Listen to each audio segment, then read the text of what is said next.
کابینہ بن گئی. Surprising any surprising نہیں؟ اچھا سب آپ کو پتا تھا پہلے سے کہ محسن نقوی صاحب بھی آ رہے تھے؟ لیکن آپ نے پوچھا سرپرائزنگ تو اس میں کون سی سرپرائزنگ بات ہے کہ خواجہ آصف، اسحاق ڈار، احسن اقبال، رانا تنویر، پیرزادہ صاحب، ان میں سے تو کوئی سرپرائزنگ نہیں ہے. سارے آپ نے وہ نام لیے جو ہمارے سینئر سیاستدان کہلاتے ہیں. میں نے تو ان کو سینئر نہیں کہا. مطلب ماشاءاللہ جتنی انرجی ان میں ہے، روزانہ ٹی وی پہ آ کے بیٹھتے ہیں 2-3 گھنٹے، صبح جا کے پھر کیبنٹ میٹنگز میں بیٹھتے ہیں، اتنی محنت کرتے ہیں. تو مطلب میرے خیال ہے کہ ان کی عمریں جو ہیں وہ ریلیونٹ ہیں، لیکن اتنی نہیں کہ صرف ہم اس پہ فوکس کریں. جو زیادہ بڑا سوال میرے خیال ہے کہ اٹھنا چاہیے، شاید نہ اٹھے، وہ یہ کہ شہزہ فاطمہ خواجہ بھی پی ایم ایل نون میں ہیں، ان کو MOS دیا گیا ہے. عطا اللہ تاڑر جو ہیں وہ بھی پی ایم ایل نون کے کارکن اور بڑے جوشیلے، اور وہ جو فرنٹ میں نظر آتے ہیں وہ ایک چیز ہے، لیکن بہت ہی ڈیپ انہوں نے محنت اور مشقت کی ہے.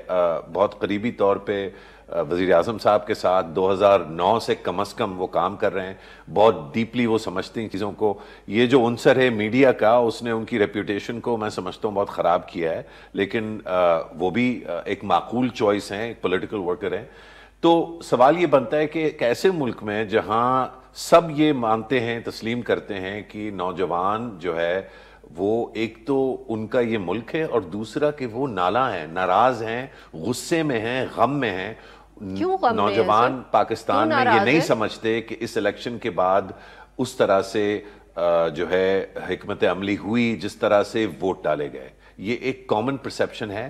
اس پہ لوگ غصے کرتے ہیں. ہمارے پی ایم ایل نون کے دوست بھی پی کے غصے والے کم ہیں، دھیمے اور میٹھے مزاج کے لوگ ہیں زیادہ، لیکن پی ایم ایل نون والے شاید تھوڑا سا اپسیٹ ہوتے ہیں کہ آپ کیوں مینڈیٹ کا، جب 2018 میں بھی کمپرومائز مینڈیٹ تھا تو 2024 میں آپ کیوں کہہ رہے ہیں. تو اگر آپ کو یاد ہو تو ہم تو 2018 میں بھی کہتے تھے کہ کمپرومائز مینڈیٹ ہے، لیکن یہ بھی کہتے تھے کہ یہ اب حکومت آ گئی تو اب اس کو آگے چلنا چاہیے.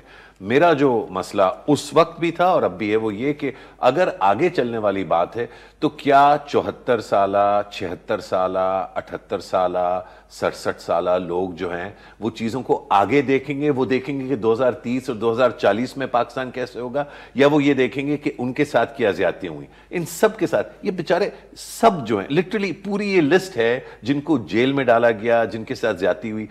اس طرح کے لوگوں کا کابینہ میں ہونا ایک ایسے وقت میں جب آپ شاید نوجوانوں کو باتوں سے تو کنونس نہیں کر پائیں گے، لیکن شاید ڈیلیوری سے کر پائیں. تو ڈیلیوری کے لیے، اسپیشلی دیر پار ڈیلیوری کے لیے، میرا خیال ہے کہ اس میں تھوڑی اور کریٹیوٹی، زیادہ نوجوان جو ہے انکلوڈ ہو سکتے ہیں.